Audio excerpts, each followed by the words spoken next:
نحمده ونستعينه ونستغفره ونعوذ بالله من شرور أنفسنا ومن سيئات أعمالنا من يهده الله فلا مضل له ومن يضلل فلا هادي له وأشهد أن لا إله إلا الله وحده لا شريك له وأشهد أن محمدا عبده ورسوله يا أيها الذين آمنوا اتقوا الله حق تقاته ولا تموتن إلا وأنتم مسلمون يا أيها الناس اتقوا ربكم الذي خلقكم من نفس واحدة وخلق منها زوجها وبث منهما رجالا كثيرا ونساء واتقوا الله الذي تساءلون به والأرحام إن الله كان عليكم رقيبا يا أيها الذين آمنوا اتقوا الله وقولوا قولا سديدا يصلح لكم أعمالكم ويغفر لكم ذنوبكم ومن يطع الله ورسوله فقد فاز فوزا عظيما أما بعد فإن أصدق الحديث كلام الله تعالى وخير الهدي هدي محمد صلى الله عليه وعلى آله وسلم وشر الأمور محدثاتها فإن كل محدثة بدعة وكل بدعة ضلالة وكل ضلالة في النار. معاشر المسلمين والمسلمات رحمكم الله. Walhamdulillah, pada malam hari ini kita dapat kembali melanjutkan pengajian kita dari pembahasan kitab Sahih Al-Imam Al-Bukhari rahimahullahu ta'ala. Dan pada pertemuan yang lalu kita telah membacakan hadis yang menjelaskan tentang al-jihad minal iman. Berjihad termasuk di antara yang menyempurnakan keimanan. Di mana Rasulullah sallallahu alaihi wasallam menjelaskan tentang keutamaan seorang yang keluar di jalan Allah tabaraka wa taala. Dia keluar untuk berjihad dengan niat untuk meninggikan kalimat Allah subhanahu wa ta'ala. Maka dia akan diberikan kemuliaan oleh Allah subhanahu wa ta'ala. Apakah di saat hidupnya ataukah dia meninggal dalam pertempuran. Apabila dia hidup, maka dia hidup dalam keadaan mulia. Dan dia kembali dengan membawa ghanimah, harta rampasan perang. Dan apabila dia mati, maka dia mendapatkan kemuliaan dari Allah subhanahu wa ta'ala yang dicatat sebagai syahid di sisi Allah tabaraka wa ta'ala dengan niat al-iman wa tasdiq, keimanan dan membenarkan para rasul yang diutus oleh Allah subhanahu wa ta'ala. Karena mulianya orang yang terbunuh dalam peperangan di jalan Allah subhanahu wa ta'ala, sampai-sampai Rasulullah sallallahu alaihi wasallam berkeinginan untuk terbunuh berkali-kali dalam jihad. Terbunuh, kemudian hidup lagi, kemudian terbunuh lagi, kemudian hidup lagi. Disebabkan karena keutamaan seorang yang meninggal yang mendapatkan kemuliaan di sisi Allah subhanahu wa ta'ala. Kita melanjutkan kembali ke bab yang berikutnya. Berkata al-Imam Abu Abdullah Muhammad bin Ismail ibn Ibrahim ibn al-Mughirah ibn Bardisbah al-Ju'fi maulahum al-Bukhari rahimahullahu ta'ala. Bab tatawwu'u qiyami Ramadhan minal iman. tatawwu' maknanya adalah nawafil, melaksanakan salat-salat sunnah, melakukan ibadah-ibadah sunnah. Tatawwu' qiyam Ramadan, maka melakukan amalan-amalan sunnah pada saat berdiri dalam melaksanakan salat di bulan Ramadan minal iman. Ini juga termasuk di antara kesempurnaan iman. Lalu berkata Imam Al-Bukhari rahimahullahu taala, haddatsana Ismail, telah memberitakan kepada kami Ismail, dan beliau adalah Ismail bin Abi Uwais Al-Asma'i rahimahullahu taala, keponakan dari Al-Imam Malik bin Anas. Ismail bin Abi Uwais Al-Asbahi adalah merupakan anak dari saudara perempuannya Al-Imam Malik, dan beliau banyak meriwayatkan hadis-hadis dari Al-Imam Malik rahimahullah. Qala haddatsani Malikun, beliau berkata telah memberitakan kepadaku Malik bin Anas Abu Abdullah, Imam Daril Hijrah, imamnya Masjid Nabawi rahimahullahu taala. Beliau adalah salah seorang imam di antara imam ahli sunnati wal jamaah, dan beliau memiliki riwayat-riwayat hadis yang dikumpulkan dalam kitab beliau yang berjudul Al-Muwatta. Dan sebagian para ulama menjelaskan sebab penamaan Al-Muwatta dari kitabnya Imam Malik rahimahullah. Di antara para ulama ada yang menjelaskan bahwa pada saat Al-Imam Malik rahimahullah mengarang kitabnya tersebut, maka diperlihatkan kepada ulama yang ada di zamannya. Setelah mereka membacanya, maka mereka pun setuju. Maka dinamakanlah Al-Muwatta, yang artinya yang telah disepakati, yang telah disetujui. Ini salah satu sebab yang disebutkan oleh para ulama dari penamaan Al-Muwatta. Dan Kitabul Muwatta adalah kitab yang masyhur, karya Al-Imam Malik rahimahullahu taala. Pada saat beliau mengarang kitab tersebut, maka di zamannya sempat muncul beberapa kitab-kitab yang lain yang juga diberi nama Al-Muwatta. Sehingga hal ini menyebabkan sebagian dari murid Imam Malik ada yang mengadukan hal tersebut kepada Imam Malik, bahwa di sana ada muwatta yang lain yang selain engkau tulis. Namun Al-Imam Malik rahimahullahu taala dengan tenangnya menjawab, ma kana lillahi yabqa. Apa yang diamalkan karena Allah Subhanahu wa taala, maka itulah yang kekal. Apabila seorang menulis dan dia menulis dengan tujuan lillah, mengharapkan keridhaan Allah Subhanahu wa taala, maka itulah yang kekal dan itulah yang bermanfaat bagi manusia. An Ibn Shihab, dari Ibn Shihab Muhammad bin Muslim bin Ubaidillah bin Abdullah Ibn Shihab Abu Bakar Az-Zuhri, termasuk di antara imamnya Ahlul Madinah pada zamannya.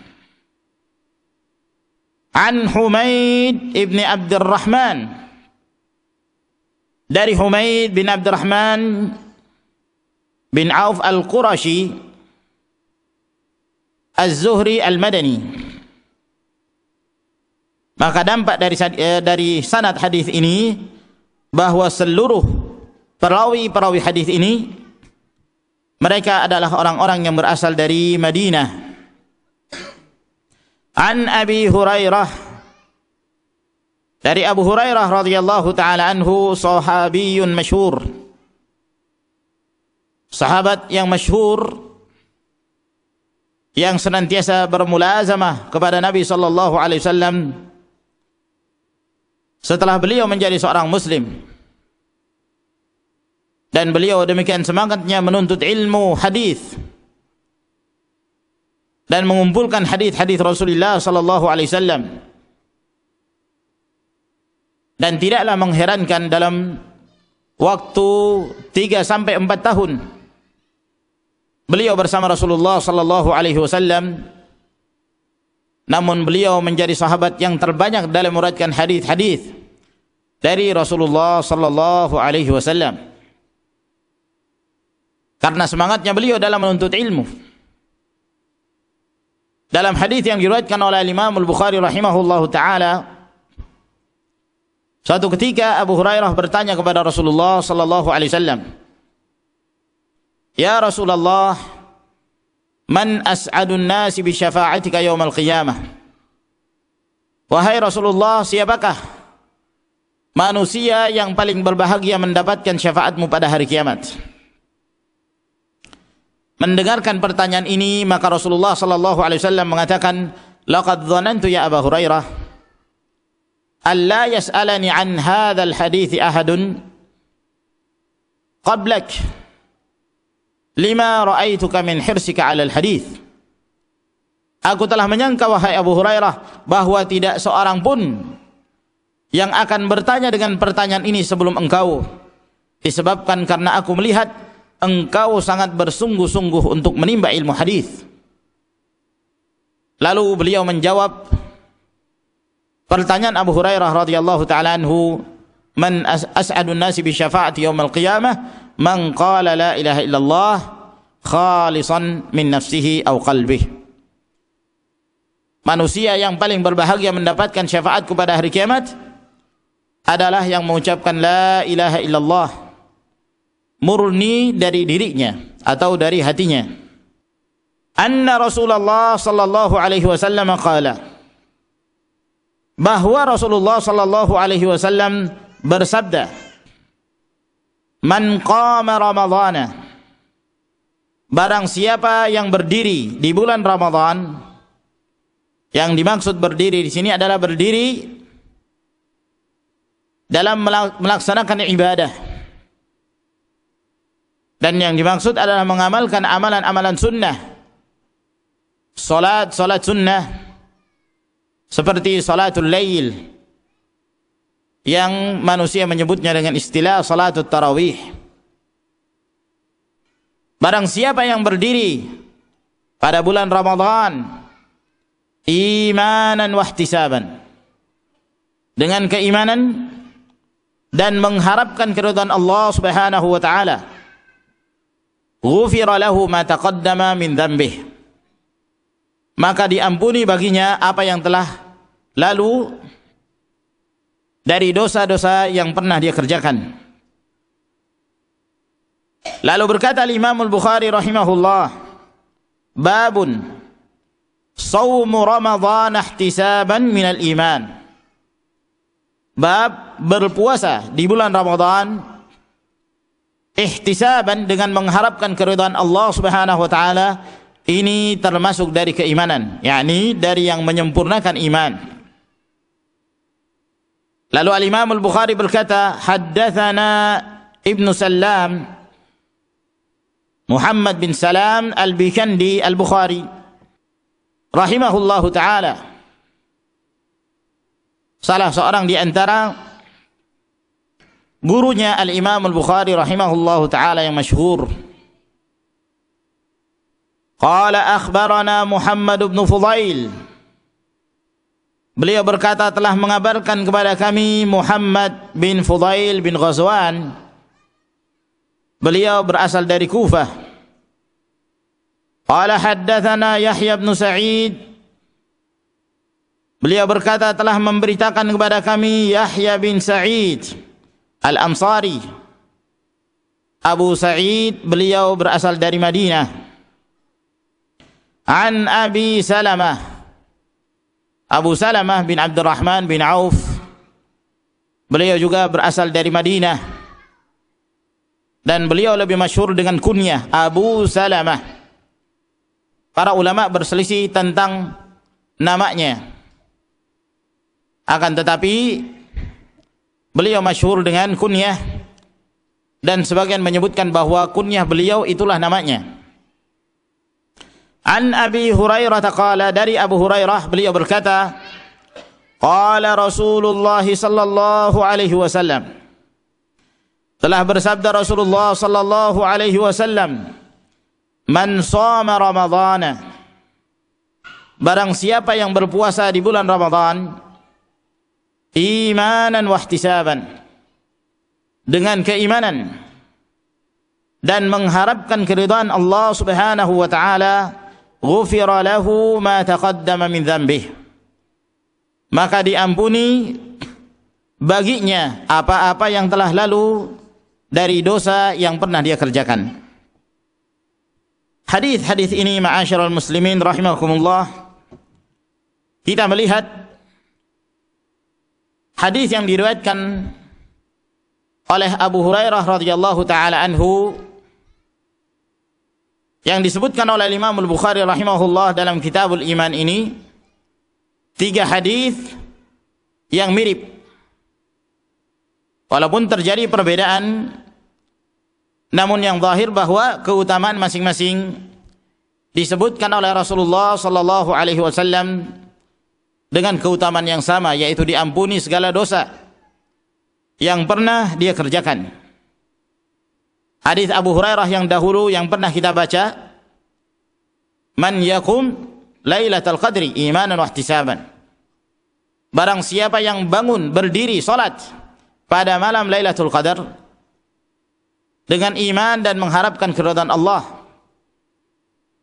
Kemudian pada riwayat yang kita baca tadi tentang melaksanakan salatus sunnah secara mutlak, man qama Ramadan, barang siapa yang berdiri melaksanakan salatus sunnah di bulan Ramadan. Dan riwayat yang ketiga menjelaskan tentang keutamaan berpuasa, man shoma ramadhana imanan wa ihtisaban ghufira lahu ma taqaddama min dzambihi, barang siapa yang berpuasa dengan iman dan mengharapkan keridhaan Allah tabaraka wa taala, maka diampuni baginya apa yang telah lalu dari dosa-dosanya. Ketiga riwayat ini semuanya menjelaskan tentang al-mukaffirati lidz-dzunub, perkara-perkara yang dapat menghapuskan dosa. Diampuni apa yang telah lalu dari dosa-dosa yang pernah dia kerjakan. Dan telah kita bahas pada pertemuan yang lalu tentang apakah dosa-dosa yang diampuni oleh Allah Subhanahu wa taala ini adalah dosa yang secara umum mencakup dosa kecil, demikian pula dosa besar, ataukah dosa-dosa yang diampuni oleh Allah Subhanahu wa taala tersebut hanyalah dosa-dosa kecil saja. Adapun dosa besar maka tidak diampuni oleh Allah Subhanahu wa taala kecuali dengan taubah, bertaubat dengan sebenar-benarnya taubat. Terjadi 2 pendapat dalam hal ini di kalangan para ulama, dan telah kita jelaskan bahwa yang rajih dari penyebutan dosa-dosa yang dihapuskan oleh Allah Subhanahu wa taala adalah dosa-dosa kecil. Berdasarkan hadis yang diriwayatkan oleh Imam Muslim dari hadis Abi Hurairah radhiyallahu taala anhu, di mana Rasulullah sallallahu alaihi wasallam bersabda, as-salawatul khams wal jumu'atu ila al-jumu'ah wa Ramadan ila Ramadan mukaffiratun lima bainahunna idza jtunibatil kaba'ir. Antara salat 5 waktu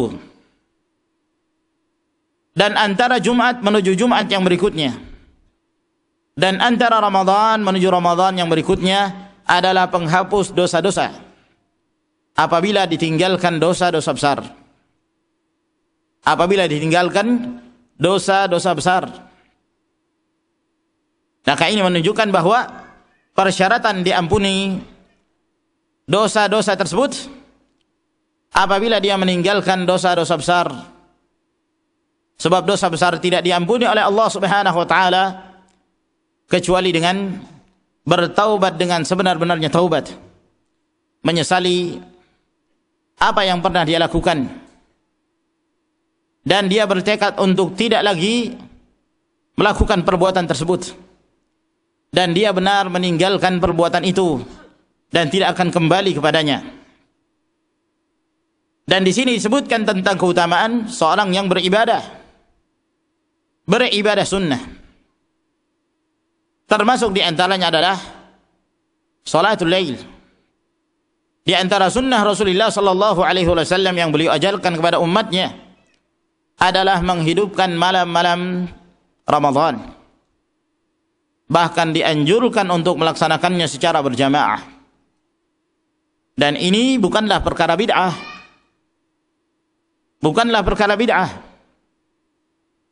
Di luar bulan Ramadan, salatul lail boleh dikerjakan sendirian, boleh pula dikerjakan secara berjamaah. Namun kebanyakan dari keadaan Rasulullah sallallahu alaihi wasallam di luar bulan Ramadan, beliau mengerjakan salatul lail sendirian. Dan beliau tidak melakukan jamaah kecuali yang lainnya mereka mengikutkan diri mereka sendiri, menjadi makmum di belakang Rasulullah sallallahu alaihi wasallam. Pada asalnya beliau salat sendirian, seperti yang pernah terjadi ketika Rasulullah sallallahu alaihi wasallam bermalam di rumah istrinya Maimunah bintul Harith. Dan pada waktu itu Abdullah bin Abbas termasuk yang bermalam di rumah tersebut. Maka Rasulullah sallallahu alaihi wasallam bangun di malam hari.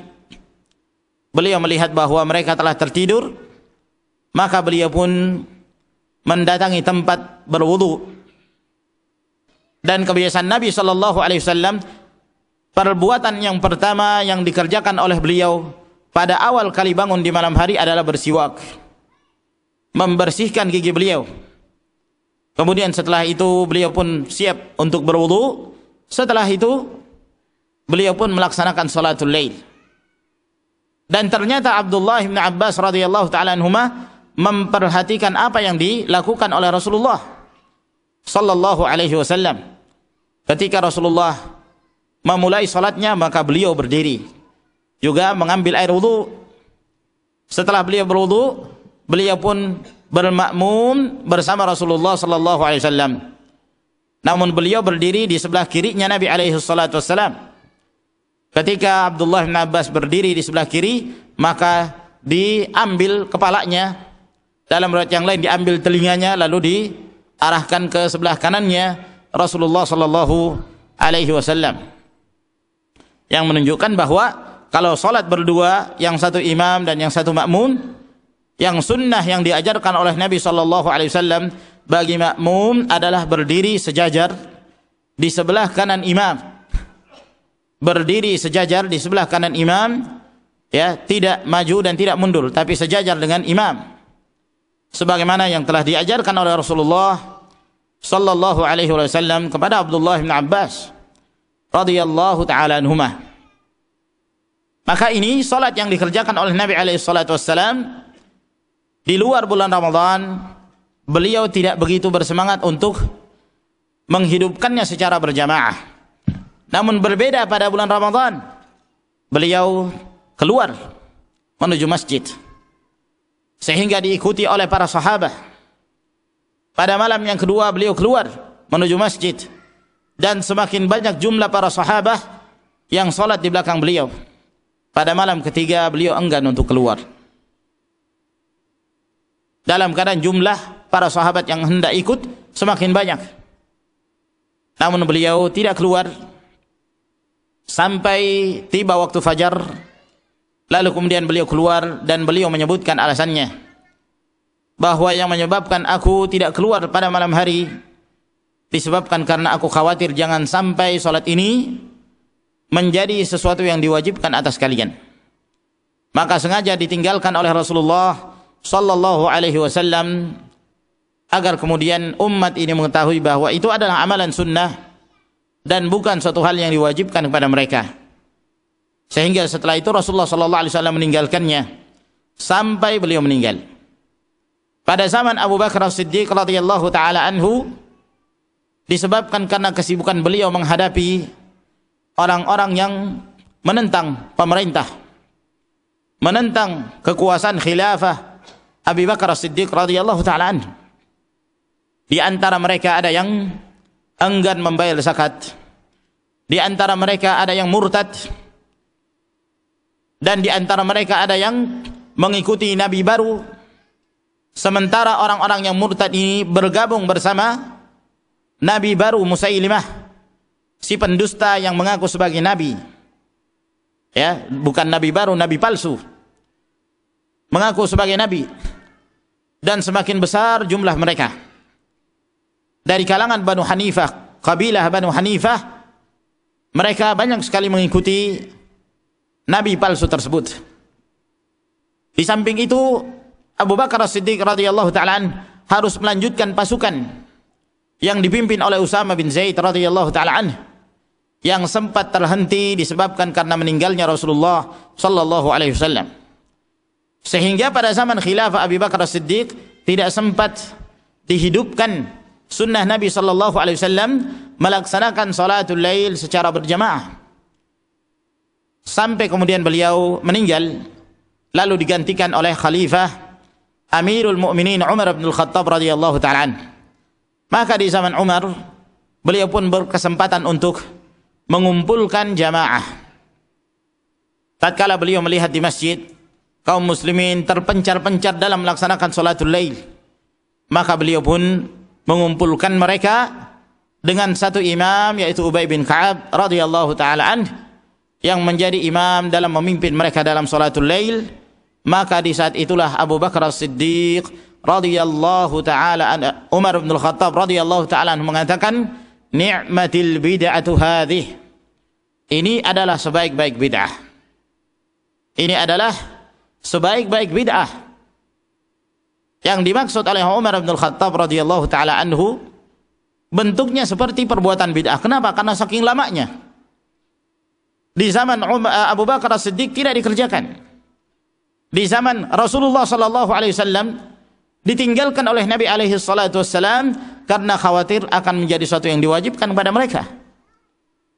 Sehingga Umar bin Khattab radhiyallahu ta'ala anhu mengucapkan perkataan beliau ini, ni'matil bid'atu hadhi, seperti perkara bid'ah yang baru karena sekian lama tidak dikerjakan, tapi ini adalah sebaik-baik bid'ah karena memang ini adalah termasuk dari sunnah Rasulullah sallallahu alaihi wasallam yang tidak sempat dihidupkan pada zaman Abu Bakar As-Siddiq, maka dihidupkanlah pada zaman Umar bin Khattab radhiyallahu ta'ala anhu.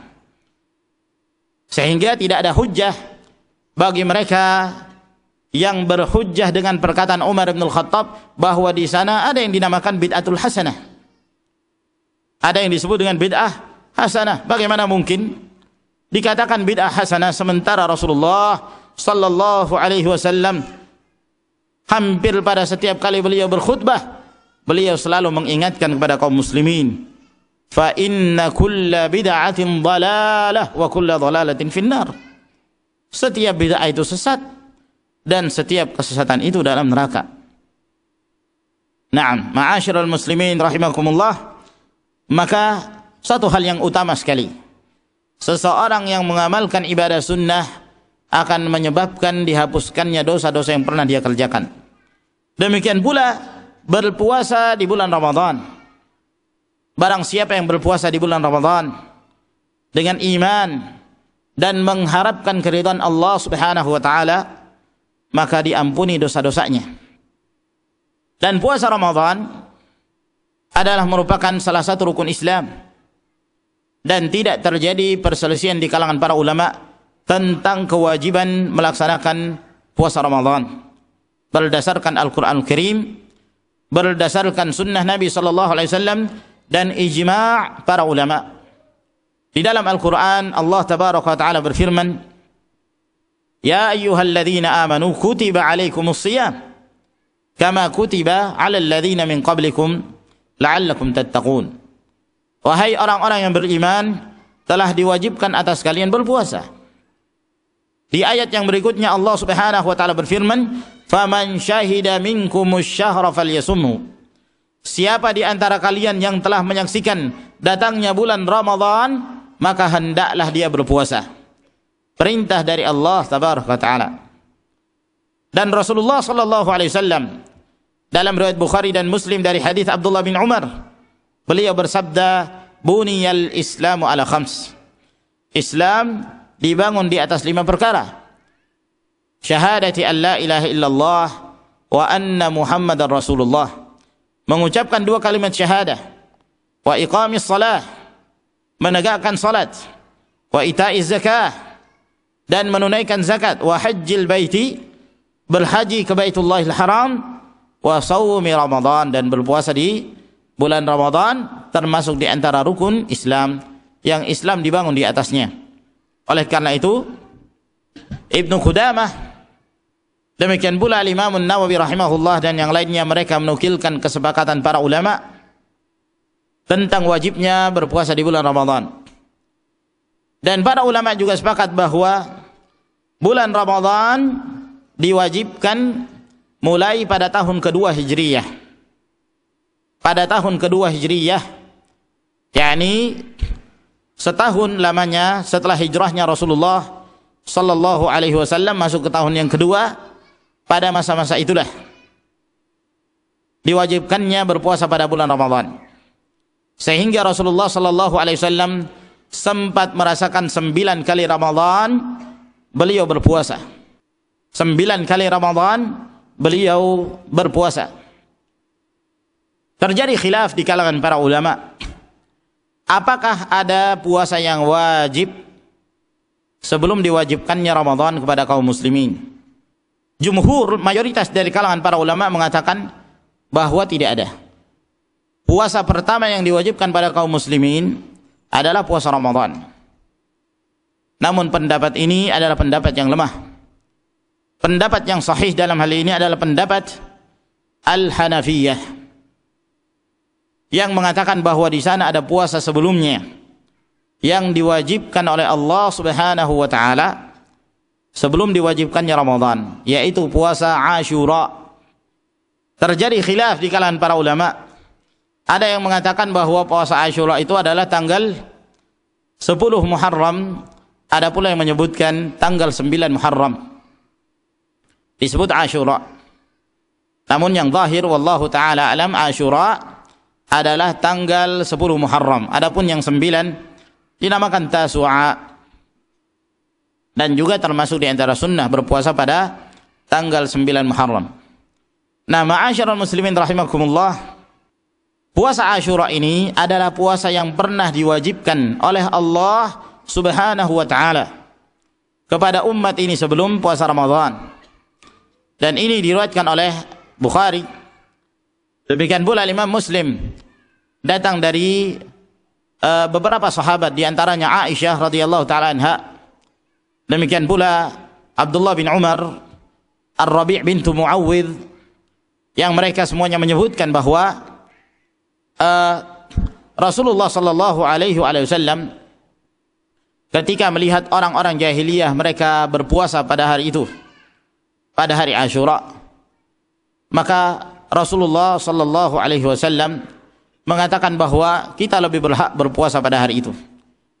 Sehingga Rasulullah memerintahkan pada kaum muslimin untuk berpuasa pada hari Asyura.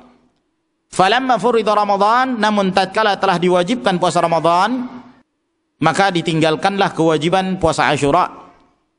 Maka Rasulullah sallallahu alaihi wasallam mengatakan setelah diwajibkannya bulan Ramadan, man ahabba minkum ayyasuma falyasum wa man ahabba ayyuftir falyuftir.